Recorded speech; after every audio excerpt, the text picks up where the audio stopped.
All right, future diplomats, buckle up because today we're diving into a topic that's ripped right from the headlines. Mm-hmm. One that's bound to shake things up. Yeah. In your UPSC mains. Right. And heck, it might even sneak its way into the prelims too, you know? Oh, yeah. So get those notebooks ready, folks, because today's deep dive is all about Europe's security. Okay. Specifically, can the EU really go it alone?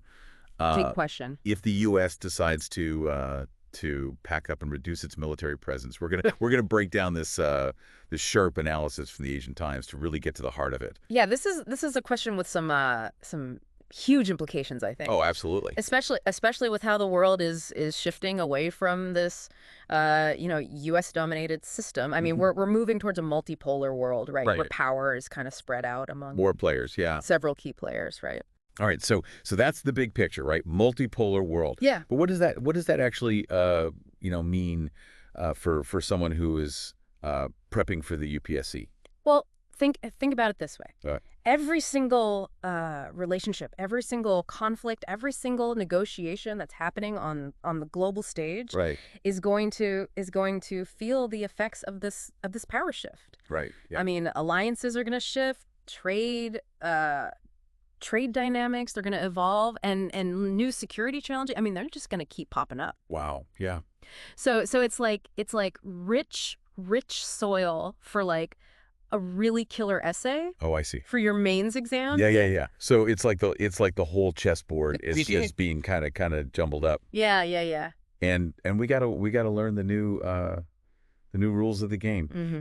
And one of the biggest pieces on that board is Europe. And the source is saying it's basically sending out a pretty clear message, right? Yeah. Like Europe needs to step up its defense game, and potentially spend, get this, a whopping 5% of its GDP. 5%. On military might. Yeah, and just to put that into perspective, a lot of European countries are spending less than half of that right now. Oh, wow. So this push from the U.S., I mean, it's causing a lot of debate. Right. And it's even raising questions about the future of NATO, an organization that's deeply rooted in history. Yeah, let's rewind a little bit just to make sure we're all on the same page here. Yeah. NATO, it was formed back in 1949. That's right. To counter the Soviet Union. Right. During the Cold War. Mm-hmm. But the Soviet Union, that collapsed decades ago. Long gone. So why is it still around? Well, instead of just disbanding, NATO decided to expand eastward after the Cold War, bringing in nations that were right up against Russia's borders. Really? And the source points out that Putin, he sees this expansion as like a direct threat, Right. And it's a major factor in what's happening in Ukraine right now, the conflict there. And the source even goes so far as to suggest that the U.S. might be less interested in containing Russia now. Less interested. So what happens to NATO's purpose? Right. If its biggest member, isn't focused on Russia as the main adversary. It raises some pretty fundamental questions about NATO's relevance, and its direction. Right. And then there's also the financial side of things. Money, yeah. Even the current NATO target, 2% of GDP on defense. I mean, it's a struggle for a lot of the member states. I was actually surprised to learn that while the U.S. and Germany, they're the biggest contributors overall. Big spenders. It's actually Poland that leads the pack when it comes to the percentage of GDP spent on defense. Oh, wow. I mean, that's real commitment right there. Yeah. It reflects the anxieties of those countries in Eastern Europe, of course, who really feel that potential threat from Russia the most. Yeah.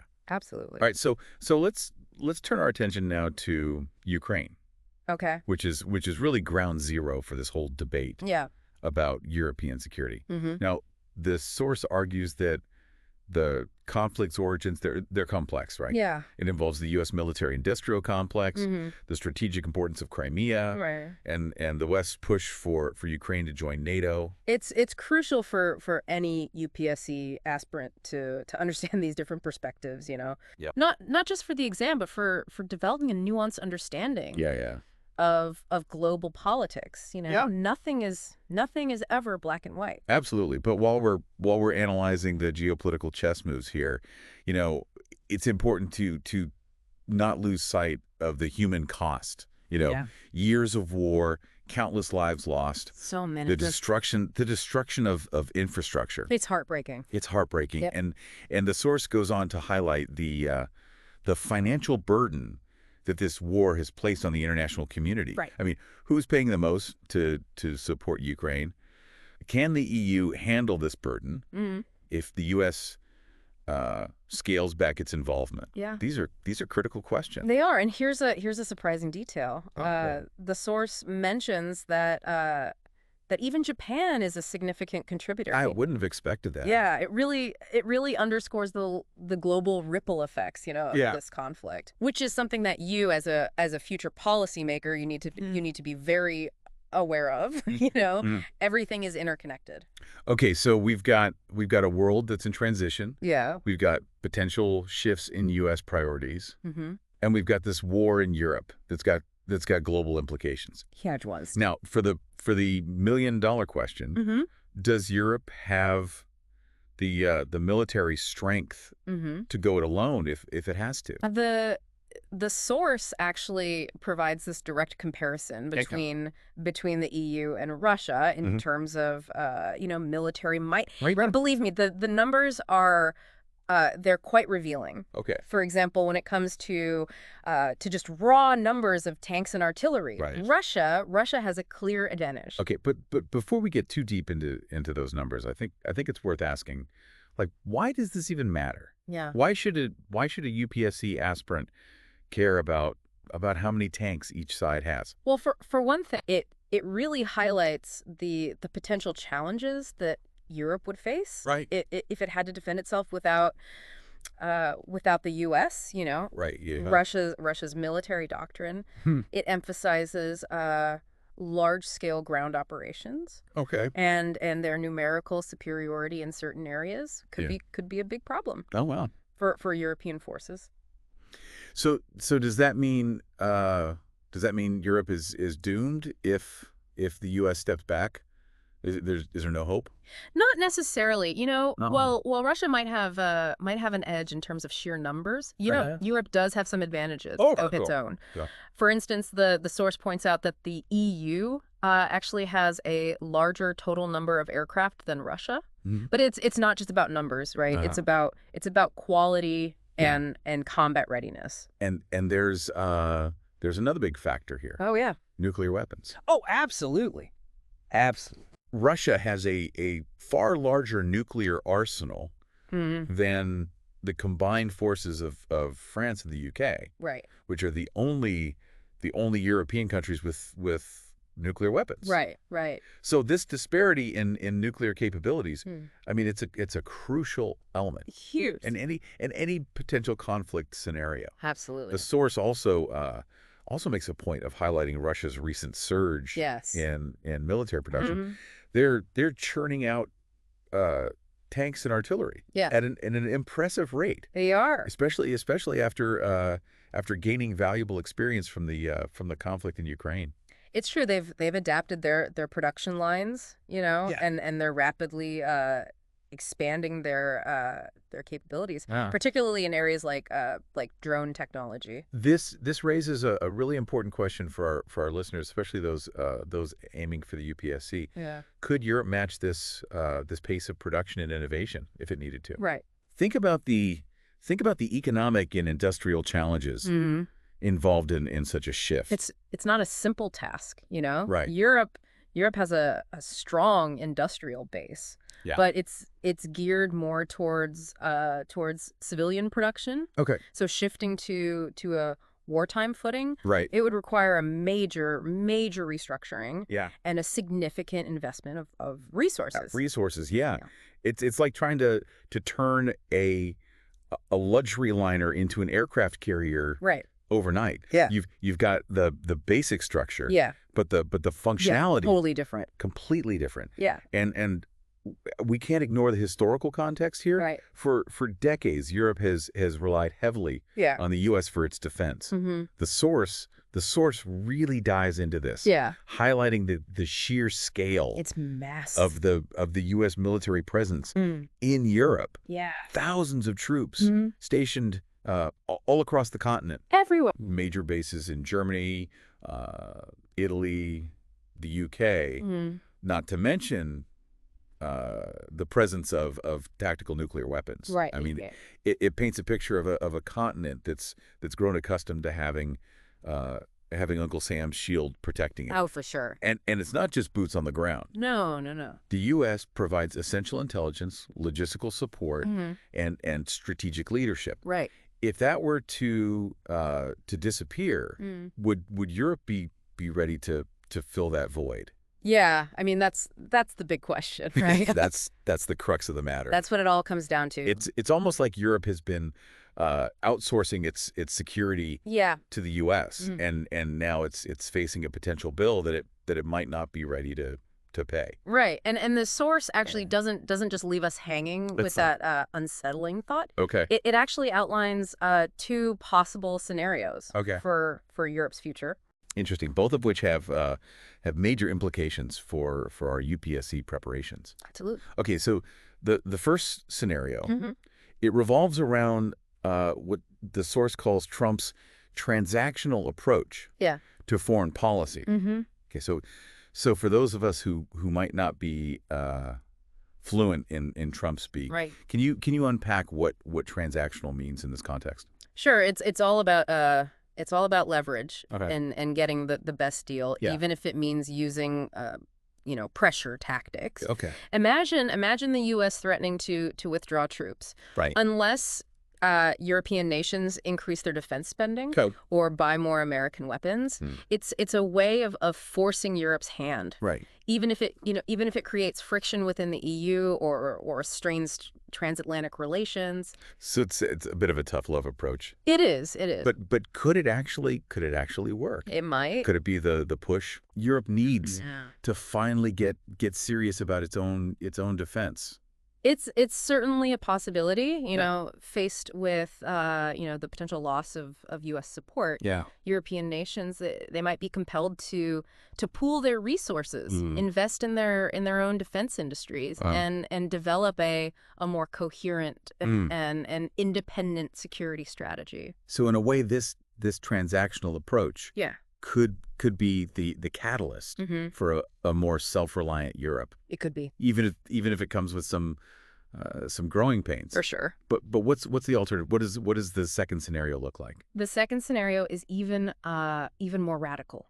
Imagine the U.S. fundamentally shifting its focus away from Europe to concentrate on containing China. And to make things even more interesting.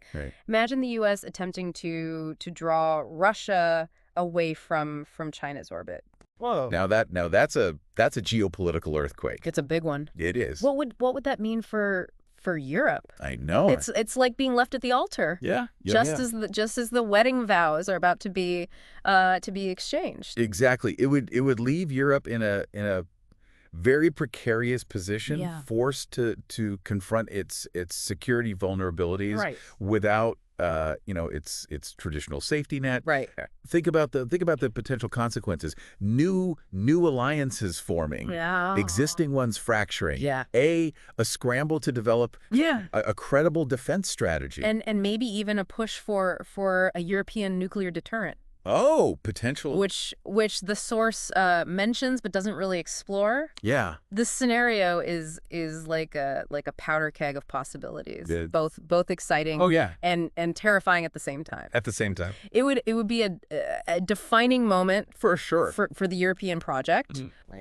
Forcing the EU to make some tough choices and define its role in a multipolar world. And this is where things get really interesting. Yeah. For our UPSC aspirants, you know. Right. Imagine grappling with essay questions about the future of NATO, the emergence of new European power dynamics, right. the impact on global security alliances. I mean, it's a goldmine. Yeah. of potential topics. And it requires a deep understanding. It does. Of the forces at play. Yeah. The historical context and the potential ripple effects across the globe. It really does.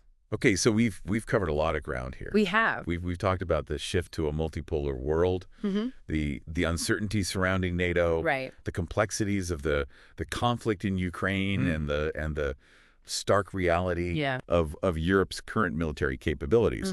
But let's circle back to our initial question.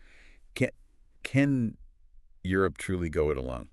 That's the billion-euro question, isn't it? It is. And it's one that no one can answer with certainty. Yeah. I mean, there are just too many variables. So many factors at play. Political will, economic resources, right. technological innovation. Yeah. Not to mention the unpredictable actions, of course, of global players like the U.S., Russia, and China. It's a geopolitical puzzle. It is. With pieces that are constantly shifting, and that's what makes it so fascinating. Yeah. Tamala. But beyond the strategic maneuvering. Yeah. And the military posturing, there's another layer to this question, isn't there? One that's often overlooked. I think in the rush to count tanks and missiles. You're right. It's about the idea of Europe, the shared values, the political will, right? The collective identity that binds these nations together. Can they forge a common defense policy, right? That transcends national interest? Can they overcome historical divisions? I mean, it's tough. And act decisively as a united front. It's a big question. These are the questions that will ultimately determine Europe's fate, right? More so than the number of tanks or fighter jets that they possess. You've hit the nail on the head. You know, it's about strategic vision, diplomatic cohesion. Right. And a willingness to shoulder the responsibility for their own security. And let's be honest, you know, this is not a given. Right. I mean, the EU has faced internal divisions on a range of issues. For sure. And defense policy is no exception. So it's like Europe is at a crossroads. It really is. On one hand, they have the potential to become a true global power, capable of charting their own course in a multipolar world. But on the other hand, they could just as easily fall back into old patterns of division and reliance on others. Right. And that's what makes this such a crucial moment. It is in history. Turning point. Not just for Europe, but for the entire global order. Oh yeah. The choices made in Brussels, Berlin, Paris, and other European capitals, all over. They will have repercussions far beyond their borders. Absolutely. And for our UPSC aspirants, I mean, this is pure gold. Oh, imagine an essay question, right? Asking you to analyze the factors that will determine Europe's ability to achieve strategic autonomy, or to assess the potential impact of a more assertive European Union on global power dynamics. I mean, it's the kind of thought-provoking topic. It is. That separates those who simply memorize facts from those who can truly analyze and understand the forces shaping our world. Absolutely. This deep dive is just the starting point, It's your job to dig deeper, to explore different perspectives, to challenge assumptions, and to form your own conclusions. That's the essence of being a well-informed citizen. Absolutely. And a successful UPSC candidate. Couldn't have said it better myself. So to all our listeners out there, don't just sit back and absorb information passively. Engage with these ideas, debate them, dissect them. And most importantly, apply them to the real world. That's how you transform knowledge into wisdom. And don't forget, the insights that we've discussed today are just a glimpse into the rich and thought-provoking analysis presented in the Asian Times article. We highly encourage you to read the full piece, to gain an even deeper understanding of the complexities involved. Absolutely. We'll leave a link to the article in the show notes. And before we wrap up, we'd love to hear your thoughts on this topic. What are your takeaways from this deep dive?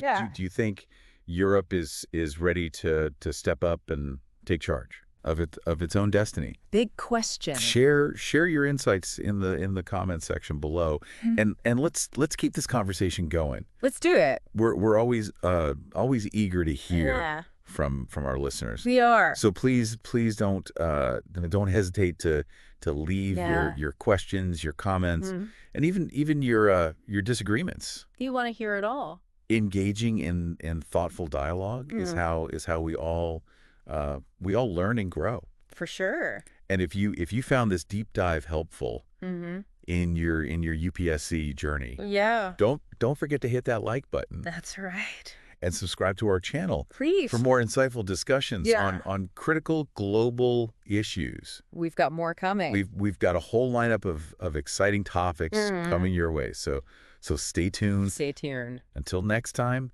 keep learning, keep thinking critically, and keep striving to make a difference in the world. That's what it's all about. And remember, the future is not something that just happens to us. No. It's something we create together. Absolutely. It really comes down to that. Right. The soul of Europe. Yeah. It's about their values, their identity. Political unity. Right. Can they actually come together on defense? That's the question. Yeah. Can they create a common defense policy that puts aside individual national interests? Right. Can they get over these historical divisions, the baggage, and act together as a unit, as a united front? Those are the real questions. Those are the real tests, more than just tanks. How many tanks they've got or fighter jets. It's about the will, the unity, and to be honest, that's not a sure thing. It's not a guarantee. The EU, they've had their share of disagreements. Oh yeah. In the past. Plenty. And this whole idea of a common defense policy. Yeah. That's a big one. It's a big one. Yeah. It's a big hurdle to overcome. It's like they're at this fork in the road, right? They are. On one hand, they have the potential. The potential is there to be this global powerhouse, right? Calling their own shots in this new multipolar world. But on the other hand, they could easily slip back into old habits, old divisions. Right, back to relying on others. Rely on others for their security. And that's what makes this such a pivotal moment. Pivotal, crucial moment. Not just for Europe, but for the whole world, really. The decisions that are made in the coming months and years in Europe, they're gonna have ripple effects. Way beyond their borders. For sure. And for our UPSC aspirants, this is it. This is the stuff. This is the good stuff. Think about it. Imagine an essay question. Yeah. Asking you to really break down the factors that determine Europe's ability to kind of stand on its own 2 feet. Yeah. Strategically autonomous. Independent. Independent. Or to assess the impact of a more assertive EU on the global balance of power. I mean, it's the kind of question that really separates the the wheat from the chaff. The folks who just memorize the facts. Yeah, the memorizers. Yeah. From those who can really dig in. Right. And understand what's going on. The analysts. The thinkers. Absolutely. And this deep dive, I mean, this is just the tip of the iceberg, right? The beginning. It's up to you to really go deeper, to explore the different angles, to challenge those assumptions, challenge everything, and ultimately to form your own conclusion. Your conclusions. I mean, that's what it means to be a well-informed citizen, right? And a successful UPSC candidate. Absolutely. Couldn't have put it better myself. Yeah. So to all our listeners out there, don't just sit back and passively absorb information, engage, debate, dissect, and most importantly, apply it. That's it. Apply it to the real world. Yeah. That's how you take knowledge, and you turn it into wisdom. Yeah. And remember the things we talked about today. They're just a small piece of what's in this really insightful article from the Asian Times. Yeah, the Asian Times. So we highly encourage you to go read the whole thing. Read the whole thing. You'll get a much deeper understanding of all the complexies. The nuances. Yeah, and we'll be sure to link to that article in the show notes. Right. Of course. And before we sign off here, we'd love to hear your thoughts on this. Well, absolutely. What are your takeaways from this deep dive? Do you think Europe's ready to step up and forge its own path? Big question. Let us know. Let us know in the comments. In the comments below, and let's keep this conversation going. Keep it going. We're always eager to hear from you, our listeners. Absolutely. So please don't hesitate to leave your questions, your comments. Yeah. Even your disagreements. Do you want to hear it all? Engaging in thoughtful dialogue is how we all learn and grow. Absolutely. And if you found this deep dive helpful in your UPSC journey, don't forget to hit that like button. That's right. And subscribe to our channel for more insightful discussions on critical global issues. We've got a whole slate of exciting topics coming your way. So stay tuned. Stay tuned. Until next time, keep learning. Keep thinking critically. Yeah. And keep striving to make a difference. That's it. In the world. That's what it's all about. And remember, the future is not something that just happens to us. We make it. We make it. We create it. We create it together. Together.